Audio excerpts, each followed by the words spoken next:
Chapter 7. Adira did what? Alpha Denzel gritted his teeth as he opened the French window. How could Hilo the idiot who live after all the sins he had committed?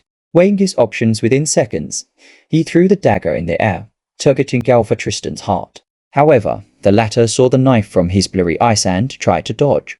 The result was having the dagger stuck in his back, missing the vital organ Alpha Denzel had wanted to end his life. It was too late to complete the task without exposing himself. Alpha Denzel would have to find another day to finish off Alpha Tristan and Luna Scarlet jumping out of the window. He used the eastern gate and ran out of the pack when most of the pack warriors were headed for the west. Alpha, I'm sorry I failed you. Godic apologized when Alpha Denzel got there. His head was lowered as he battled to find the right words to explain the situation. Speak. Alpha Denzel spoke impatiently, glad that the warriors of the Yellowstone pack were headed for the western gate. Not wanting to put himself in a situation where he had to shift, he wanted to leave as soon as possible. He was ready to shift to head back to Los Angeles to not create suspicions. Only a few people saw him return to the Evergreen Pack earlier this morning, so it will be best not to return at the moment. Alpha Denzel was not afraid of anyone but had his own reasons for seeking vengeance this way. It was better to play the enemy where he least expected it. I couldn't find the executioner, Godic spoke with regret. They had removed their masks, so he was afraid of meeting Alpha Denzel's piercing gaze. But his response shocked and erased all Godic's fears. That's because I killed him. He was guarding the pack house. A relief sigh escaped Godic, and he smiled. Thank you, Alpha. We shall head back. Alpha Denzel nodded his head.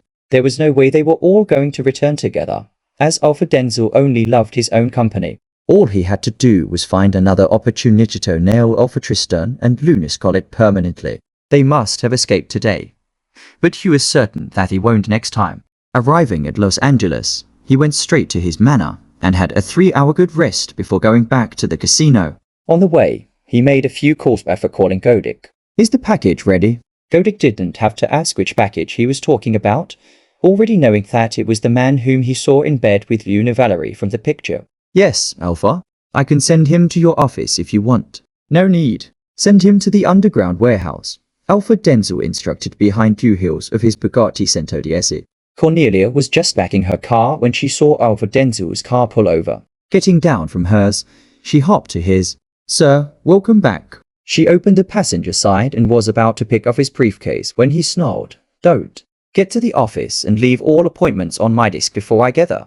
Cornelia's eyes widened as that would take at least 2 hours since most of the appointments had been rescheduled. Mr. Denzel never mentioned that he would be back so soon. However, she dared not stall for time, rushing to the elevator without looking back. Alpha Denzel smirked. He just didn't want her to know where he was going. As soon as the doors of the elevator closed, he entered his private elevator, pressing a button twice. It took him down to the underground warehouse where the man was kept. In a brightly lit room, the man sat on the floor with a silver around his wrist. The silver was to weaken his wolf, but that also weakened him in human form. Godic instantly put a chair for Alpha Denzel when he appeared at the doorway. Alpha Denzel sat and instructed, tie him to a chair and remove the silver on his wrist. Alpha, huge shift, Godic warned. The guy was very strong, so it wasn't easy to capture him. It was only after cuffing the silver around his wrist they weakened. Werewolves were weakened by silver and wolfsbane, except the alpha wolves. Luna wolves also had a strong resistance to silver, but it wasn't the same for wolfsbane. Don't worry. I'm here. Alpha Denzel's voice was calm. Unmask him as well. Godic obeyed, and the man was soon tied to a chair, with the silver removed from his wrist. He was slowly regaining his strength, but was in a stupor when his gaze met that of Alpha Denzel. His breathing instantly grew heavy as fear covered his eyes. Alpha Denzel, you know my name. What is yours? Alpha Denzel's tone was surprisingly calm. It was a wonder to even the bodyguards present. Colquitt. The man responded obediently, fear burning in his heart. Thuffy's act was a night before the coronation. He had heard the rumors after that Alpha Denzel was Luna Valerie's second chance mate. He also heard that Luna Valerie was rejected by the 2 alphas, one of whom was Alpha Denzel. I see that you are one of us, so which pack do you belong? None. I was banished from my pack when I killed an innocent warrior. Alpha Denzel raised his brows a little, but his expressions soon returned to who it was from before. I am not interested in why you killed an innocent warrior, but from all that you have said, I presume that you are rogue. So how did you get into Luna Valerie's bed? The gentility in Alpha Denzel's tone caused Kyle to relax. At the moment, he only thought about saving his ass. We're dating each other before her father died, so she invited me over as a farewell gift. Alpha Denzel turned his head to the right. At the same time, a violent slap caused Kyle's head to turn to the right. Without speaking words and just moving his head, Godic knew exactly what his alpha wanted. Kyle was in so much pain that he was seeing stars. His molars were even wobbly, and his wolf was enraged, but dared not take over at the sight of Alpha Denzel. Are you ready to answer the question now, Alpha? Denzel asked, his expression turning dark. He loathed liars. It was the reason why he was so upset with Avery. However, he would not allow the wicked to go unpunished. I already told you the truth, Luna Valerie. And I have been detained since. Alpha Denzel did not want to hear the rest and glared at the ceiling. The rope was loosened from the chair, but the next thing he knew, he was hanging up the ceiling head down like a chandelier. Except that this chandelier was too huge and not as attractive as the Luxurians. Godic kicked him on the face, and not only his nose but his mouth was also blind. To tell you what, I detest liars, and since you won't tell me the truth, I don't think that you have any value. He turned his attention to Godic.